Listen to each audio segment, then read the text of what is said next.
Selective mutism, the formal definition of it is consistent failure to speak in certain social situations. Most of them are fine with immediate family, but each of these children have their own pattern of who they can speak to and who they can't. Children who have broken limbs and they haven't cried. There might be a silent tear, but there's no movement, no cry for help. It's very real, intense fear of talking to somebody or somebody hearing your voice. 10-year-old Megan goes cheerleading every Thursday, but she doesn't ever cheer. 5, 6, 7, 8. The only place Megan really speaks openly is at home with her family. But not when anyone else is there. Megan's parents believe her problems started on a holiday swimming trip, when Megan was just 4. She spoke to somebody in the water thinking it was me. She got so upset. I've never seen anybody so upset. She was like sobbing and she was really upset. And she was really strange on that holiday. If she got out of my sight, she panicked. It was like a real panic attack. Selective mutism often seems to be triggered by such everyday incidents. These are just normal life events that most of us would cope with, but if you are of this anxious disposition anyway, it's much, much worse. And in the height of this distress, they come to associate it with talking. When Megan started school, the anxiety about speaking didn't go away. Mr. Lockerbie is her class teacher, and he's never heard her say a word. Megan? Well, at times she could become almost invisible in the class. She never volunteers, she never puts her hand up. Very, very difficult to communicate with her and to know what she's trying to communicate to me. I really do think she's got a lot to give. It comes out of the page. For the last 5 years, Megan has been looked after at school by a lady called Mrs. Johnson. Megan doesn't talk at school, so Mrs. Johnson has to find other ways for the silent pupil to communicate. Right, how's it been today? Exciting. Her latest speaking aid is a jotter. About your book. I quite like this book actually because you've got a really good sense of humour, haven't you, Megan? And we've got Stop Copying Me, which is good. And did it work?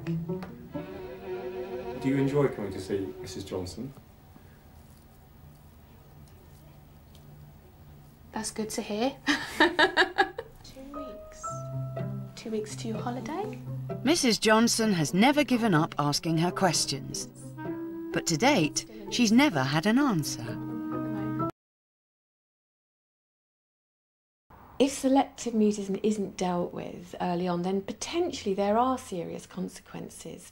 We know of adults who didn't receive the right help when they were children, and they've become either socially anxious, socially phobic, or agoraphobic, completely isolated, dependent on their relatives, and ultimately it's going to lead to depression. There are no shortcuts with selective mutism unless you start to nip it in the bud between sort of 2 and 4 years of age. You've got to be prepared for it to be a fairly slow but steady process. Those children have to work really hard at dealing with this and really breaking this barrier down. Today, Mrs. Johnson is coming to visit Megan at home. Megan is going to try to talk in front of her. Scary? You don't know. The operation will be run by Megan's speech therapist, Miriam. After 5 months' work, she has now heard Megan speak. My aim for this session is to let you hear her voice and maybe towards the end feel comfortable maybe answering a few little questions from you with just a yes or no, looking at you and talking to you, even if it's one word. Miriam is employing the same careful approach used to treat phobias. Morning. Hello. You all ready? Hello. Helping Megan to control her anxiety and, little by little, let new people hear her voice. The only people allowed in the living room will be Miriam, Mum, and Megan. But we're going to do everything very, very slowly, just like we did with me. Everybody else has to wait outside the closed door. But Megan has agreed to have 2 remote-controlled cameras in the room. We're going to start with some really easy things. It's quite exciting. Right, okay, I'll start.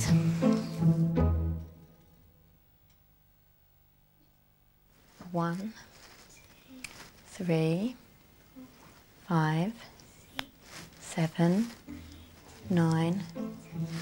Can you hear anything, Carol?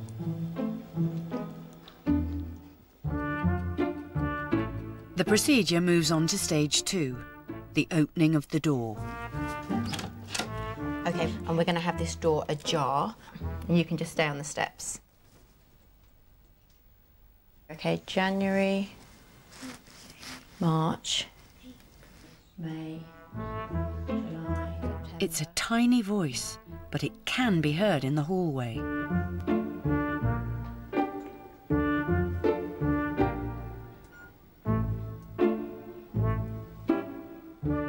Stage 3. Mrs. Johnson joins in from the stairs. 1, 3, 4, 6, 7, 9. Stage 4, the critical stage. Mrs. Johnson will now enter the room. A, C, I, K, M, O, Q, S.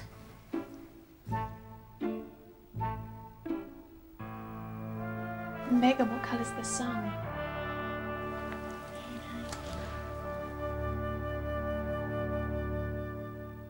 That was a huge step. I thought it was great. It went well. Yeah. The same slow, creeping progress is underway. All right, are you both okay? Yeah.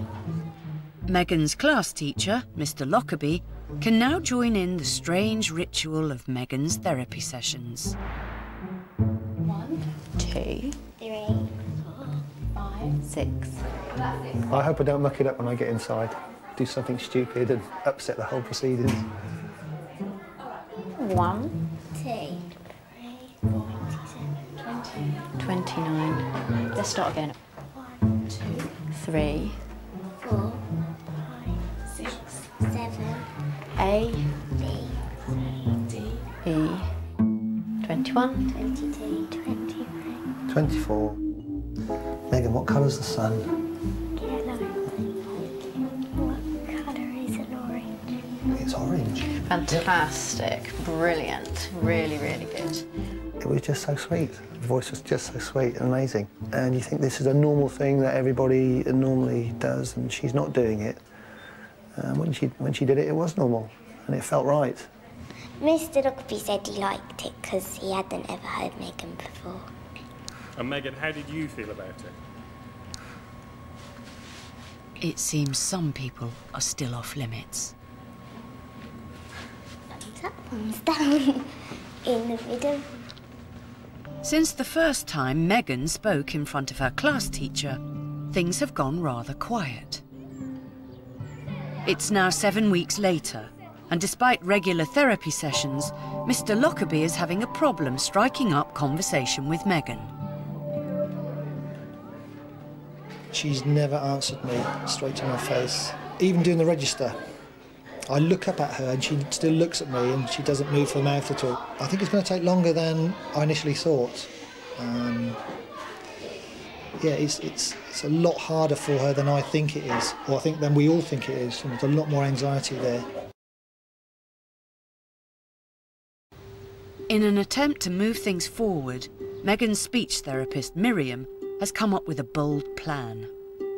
Megan is going to reveal her fears about speaking to her entire class and ask for their help. Okay, so this is Megan in her own words. This is what she really wants you to know about her and her difficulties. Unsure of the reactions she might receive, Megan has decided to stay outside while Miriam reads her message out. So she's called this My Story. Okay. As you know, my name is Megan and I'm 10 years old. When I was very young, I developed a fear of speaking in public. This worry got worse and worse until it became a habit. Over the years, the habit has stuck and I find I can only speak with certain people. Like all habits, this one is very hard to break. Each time I try to speak, I get the same worry feeling that I felt all those years ago. I really want to get over this, but I need your help. I'd like you to treat me just the same as anyone else and talk to me like any of your friends. If I don't say much at first, please don't give up and it will get easier and easier for me. Thank you for listening and thank you for trying to understand, okay? How do you feel about Megan now? Well, she's not like a monster and she's not really, she's really a bit quieter than everyone else. I've got Megan's email address and we like chat over the internet and that. And she asks me questions and I quite enjoy that. It's actually really fun.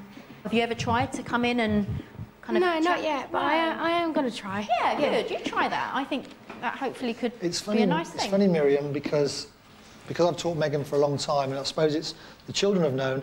I mean, we've got into a habit of not talking to Megan, so we need to change our habits. For Megan, it's almost the end of the school year. She's got a spring in her step, and it's not just the idea of the summer holidays ahead. OK, answer your names, please. Matthew. After 6 months and 23 therapy sessions, Bethany. in Mr. Lockerbie's classroom, something miraculous has started to happen. Caitlin. Megan. Have you seen any change in Megan? Yeah. She is talking a lot more. Yeah, she's talking. Yeah. She's been more confident of talking in front of the class. What is your favourite type of sweet?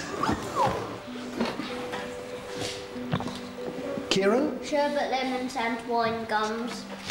It's greedy as well. And Megan? Cola bottles. Cola bottles. You know, the minute that hand goes up, you know, you're drawn to her because it's not something she's ever done before. So I think that's a really, really positive thing. And she's smiling a lot more. So have you spoken to Megan? Yes. Yeah, she's been doing a lot of replying. And were you surprised to hear her voice? Yes. So are you finding it easier to answer people now, Megan? Some people, perhaps, but still not everyone. But Megan has one more test before the end of term. Next year, Megan won't be taught by Mr. Lockerbie anymore. She's going to have to cope with a new class teacher, and she's about to be introduced. OK, everybody, you're here because you're going to be in my class next year. So... But will Megan speak to Mr. Cornell? Sit down. Just go round and we're going to say our names first, aren't we? 2 names, OK? My name's Dylan. My name's Matthew. My name's Billy. My name's Bethany. My name's Sophie. My name's Nikki Jones. My name's Millie. My name's Megan. My name's Caitlin. My name's Hannah. I'm 9. I'm 10. I am 10 3/4. I'm 11. I'm 10. I'm 10.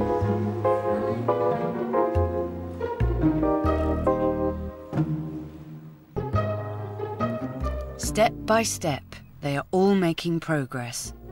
But it's always those first words that are the hardest. What's your name? Megan. And how old are you, Megan? 10.